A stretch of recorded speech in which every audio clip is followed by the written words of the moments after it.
Limits of the Flesh, Chapter 38, Fantasy Fiction by Azazyel. Walking into the side room with the rest of the Gremory family plus Grayfia and Rias's little nephew Millicas within it. I was welcomed by all the ladies and the younger boys' gaze locking onto myself. "Jake, what happened out there?" Rias asked me, and I bit my lip as I considered if I should even speak with her nephew being in the room. So, I decided to just lay it out for Grayfia to decide as his mother.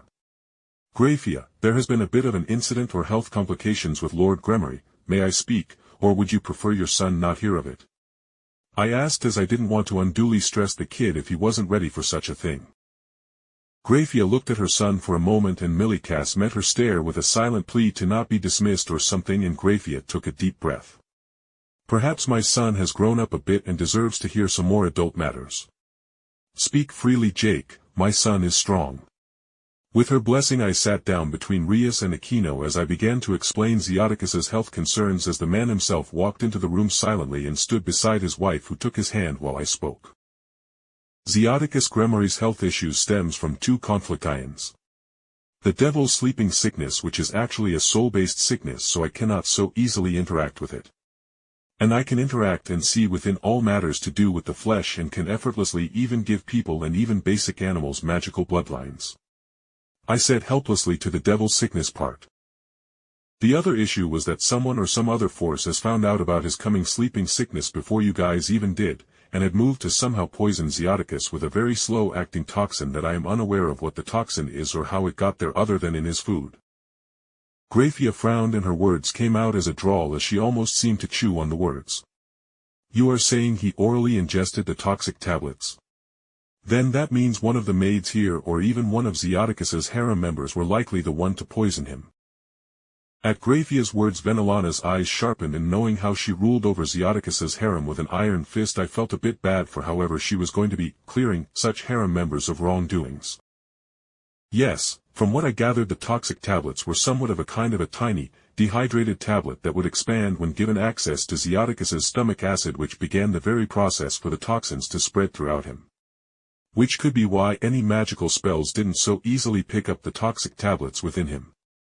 Either way, would you all be comfortable if I check you all for similar issues?" I asked bluntly, and they all looked at one another as Aquino and Rias each silently took my hand into theirs, making me glance at them only to earn a weak smile from the girls. If it's the Jake, I don't mind trusting him. He helped save Rias after all." Millicas spoke up for me, earning a smile from me as he walked over from Grayfia's side and held out an arm to me. "Just, you know. Don't make me any shorter, hee. The kid joked. "Huh, don't worry, kid. You got plenty of growing to do and dash." I stilled as scanned what I already considered my little brother, as Rias was all but my waifu at this point, and just like Zeoticus, he had the same toxic tablets lining his stomach lining. Wordlessly I stared up at Zeoticus, and his eyes closed, with his hands tightening up into a balled fist as he nodded. Then I looked at Grayfia, and her face went stone cold as I nodded to her and sent a silent message for her not to do anything. "Hey, want to see a cool magic trick?" I asked Millicas, and the kid nodded, obviously expecting me to give him dragon hands or something, but all he did was totter in place as I lulled him into sleep and allowed him to fall into my arms.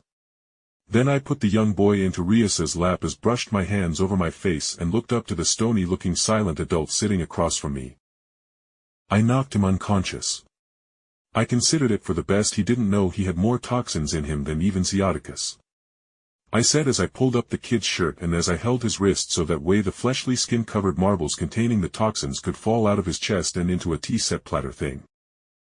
Whereas Zeoticus had like half a dozen of the tablets within him, Millicas had exactly 15 within him, making me wonder if he just pigged out on the poisoned meal in question. Other than the toxins, he has no other issues or abnormalities other than having a slightly higher fertility rate than the average devils I have scanned, but it's nothing special, being only like a 0.5% increase to the average devil's abysmal fertility rate. I said, making the adults nod, but it was obvious they were thinking about who could have poisoned them. "So where is my husband now?" Grayfia spoke, and Zeoticus took over, explaining how I came to the conclusion that with the devil's sleeping sickness being a soul issue, and that with the knowledge of where the Sephiroth Grawl was, Surzex went to go it. By hook or by crook. Then my son will get it. When Surzek sets his mind to something, not even gods can stand in his way. It's just hard to get his mind set on something, haha. Venelana spoke, and I took Millicas from Rias and walked over to the other couch with the adults on it to give the younger boy back to Grayfia. So should I give you and Grayfia a checkup? I asked the two ladies I hadn't checked yet, and they nodded. Nothing at all wrong with you? Well, other than a cramp in your spine from being at an odd angle for a couple of hours or something, I said as I fixed the compressed spinal issue, and Venelana hummed in comfort, and I heard Ziaticus awkwardly laugh, and I closed my eyes as I realized what the spinal issue was. Anyhow, Grayfia, your turn, I said, offering a hand to her, which she freely offered, and I was assailed with her body template, and I realized that her body was just kind of built differently from the other devils I had scanned. Which made sense with how the Lucifuge devil clan was created to directly serve the Lucifer bloodline. So even as I copied the template and applied it to myself to fill out any inadequacies in my devil bloodline, I scanned through her body for any issues, and I couldn't see any real issues other than her needing some more deep sleep. Well, you have a clean bill of health except for some sleep deprivation. Even devils need more than a 4-hour sleep every night. I would suggest doubling the amount you are sleeping at least for a couple of days, and you will find yourself quite a bit more awake and having fewer issues focusing. I spoke clinically, but Grayfia only rolled her eyes. If I sleep so long, nothing will get done, and Master Surzek will not get anything done either, she said bluntly, and I was reminded how the woman saw herself as the maid to Surzek at times, and I wondered how he dealt with that. She saw herself as first and most importantly as his queen piece, his maid, and then finally his wife. I just held up my hands as I retreated back to Rias and Aquino, with them both pulling me onto the couch as they each took a hand, again making Venelana giggle at the sight.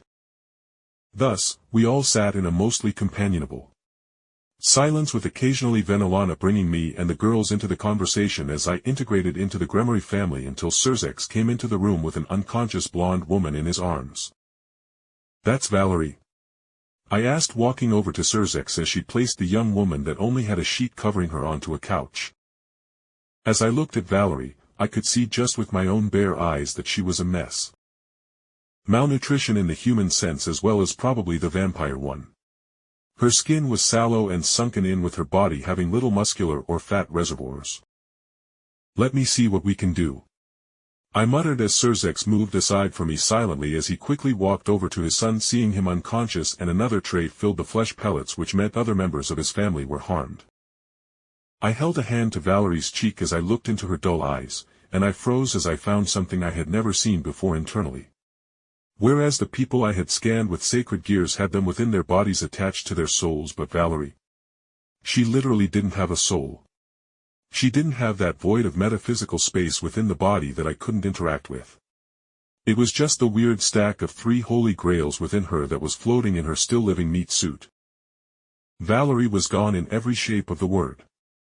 Hell, in reality, if my theory that she was forced to overuse the grail were correct, then her soul has probably burnt away or merged into the grail itself, similar to how Divine Dividing and the boosted gear had the souls of their past users within the gear.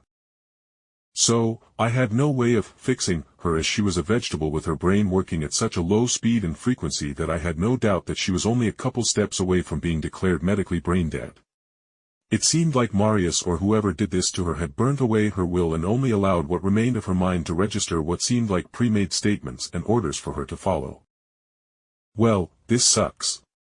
I can salvage the Grail, but Valerie has already passed on to heaven via the connection with the Grail. Her soul has left the body and only the living body is hosting the Grail at this time. I partially lied for Rias and Aquino's sake, as I knew Gasper was going to take the news with some heartache, or maybe he already thought she died during their escape, who knows.